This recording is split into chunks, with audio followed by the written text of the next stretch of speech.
foi emocionante eles cantando. Por mais terras que eu percorra, não permita Deus que eu morra sem que eu volte para lá. Sensacional. Canção do Expedicionário. Já tá? A Encantada volta a abrir suas portas para visitação pública. A Casa da Colina, que foi residência do príncipe dos poetas brasileiros, Guilherme de Almeida, voltou a fazer parte do circuito turístico da cidade de São Paulo. Nosso Felipe Reis foi visitar a casa e tem mais informações. É isso mesmo, Gelson. O Museu Biográfico e Literário Casa Guilherme de Almeida abriga um significativo acervo composto de objetos que pertenceram ao poeta, tradutor, jornalista e advogado paulista.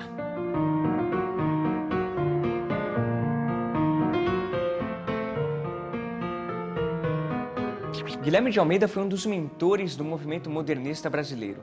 Ao meu lado, Marcelo Tapia, poeta e diretor da Casa Guilherme de Almeida. Marcelo, qual a importância da obra de Guilherme de Almeida? Guilherme foi muito importante no movimento modernista, não só na organização da Semana de 22, não é? Como pela própria poesia publicada em seguida ao movimento. 2 livros dele são de fundamental importância, Meu e Raça. O livro Meu, por exemplo, contém poemas em versos livres, não é? Com um tratamento mais sintético que a maior parte dos poetas modernistas, não é? Com grande concentração sonora, densidade, não é? Sonora e sempre pautado pela relação entre som e sentido. Não é?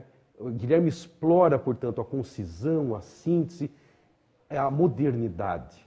A poesia dele é ágil, sintética e absolutamente moderna. O próprio Guilherme, como você mesmo disse, caracterizava sua obra como essencialmente rítmica.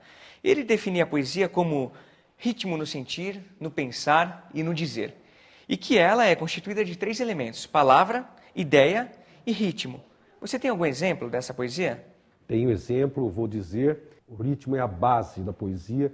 Essa é uma crença de Guilherme que perpassa toda a sua obra e toda a sua vida. Por isso, quando ele trabalha em versos com métrica regular, ele vai atentar perfeitamente para a posição das tônicas, traçando um esquema rítmico sempre perfeito. Quando ele trabalha com versos livres, já que ele não pode se valer da métrica regular, ele se vale então de efeitos sonoros para criar esta expectativa da repetição, que é o fundamento do ritmo. Quase um maestro. Exato. Ele compunha poemas muito musicais. Quer dizer, ele sempre se valia dessa noção de musicalidade, né? A reiteração, a expectativa é que cria o ritmo. Então, nesse poema que eu vou mencionar, né, que é do livro Meu, é Machixe, é um poema de uma série de danças, né? São versos livres, mas perceba como a repetição desta onomatopeia, né, desse som que está contido na palavra machixe, faz com que o ritmo seja claro, perceptível, como um recurso usado nos versos livres. Né? O chocalho dos sapos coacha como um caracachá rachado. Tudo mexe. Um vento frouxo enlaça uma nuvem baixa, fofa, e desce com ela, desce. E não a deixa e puxa como uma faixa, e espicha e enrolam-se. E o feixe rola e rebola como uma bola na luz roxa da tarde oca, boba, xoxa. Guilherme de Almeida era um apaixonado pela cidade de São Paulo. Daqui do sótão, ele tinha uma vista linda.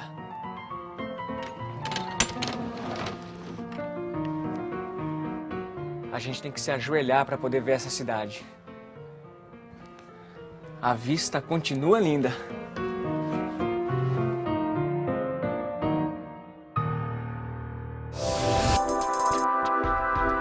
A palavra turismo designa principalmente a ação de viajar, sobretudo com fins de entretenimento. A família etimológica de turismo também inclui os termos turista e turístico.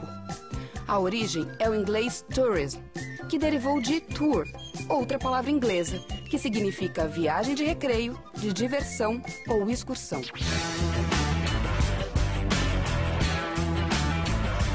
O que você conhecia sobre São Paulo? Eu li muito, mas o que estou conhecendo agora já tinha lido antes. Mas conheci a Estação da Luz, a Praça da Sé, onde fomos.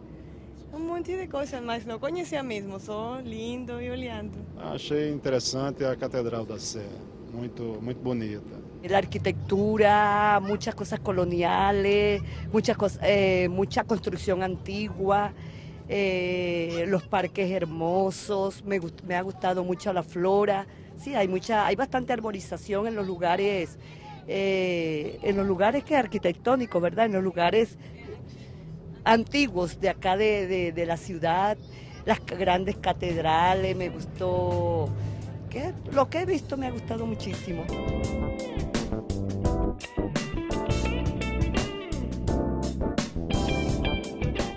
Professor, como você mesmo disse, São Paulo recebeu muitos imigrantes, japoneses, italianos, portugueses, espanhóis, alemães. Como podemos definir essa mistura de línguas e sotaques do povo paulistano? Até o século XIX, você tinha o português com o tupi muito forte. A partir de meados do século XIX, você começa a ter a influência dos imigrantes. No começo do século XX, nós chegamos a ter, de cada 3 pessoas na cidade, uma falava uma outra língua.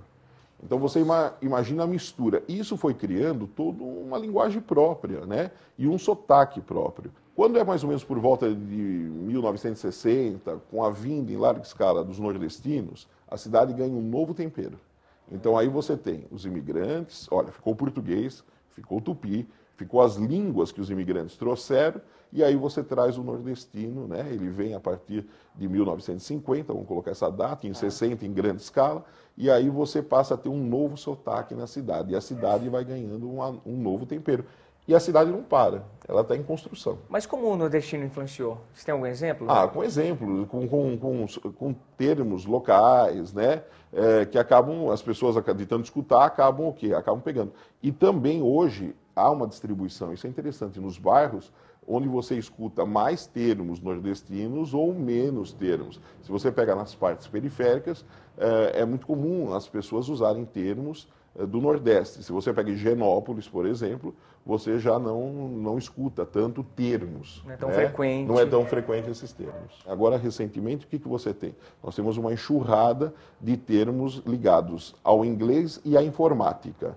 Então você olha, as pessoas falam, né, mais um tempero na linguagem do paulistano. Então, os índios, os portugueses, os imigrantes, os nordestinos e agora a tecnologia. Então, exato, a palavra é ótima. A tecnologia hoje influenciando e as pessoas usando, né? Então, vou deletar. Né? Eu não quero mais amizade com você, então eu vou deletar você da minha vida. Então, eu deleto do meu rol de amizade. Isso é uma palavra que vai, e cada vez mais, né? Cada vez mais. A geração, web, tá na web. Online, eu tô online, exatamente. Então as pessoas estão cada vez mais usando esses termos. E a língua não para, né? Ela vai evoluindo. Essa é a graça. Essa é a graça, essa é a graça da língua.